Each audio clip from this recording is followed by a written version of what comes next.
everyone, I'm Laura from the design team, and today I'm sharing our top strategies from transforming designs from good to extraordinary.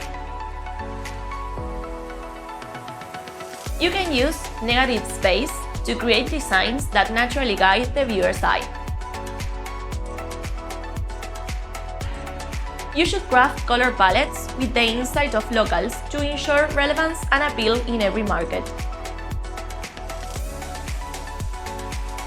You can implement grids and modular elements that adjust to varying text lengths for balanced and readable designs. Make sure to fine-tune letter spacing and line height for enhanced readability and aesthetics. You should always have the end user in mind for seamless interactions. Try to tailor interactive elements based on behavior data from local users for a more user-friendly experience.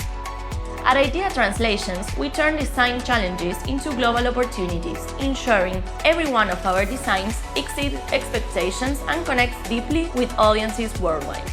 Let's get in touch and explore how our cutting-edge techniques can enhance your global presence and ensure your designs stand out no matter the language.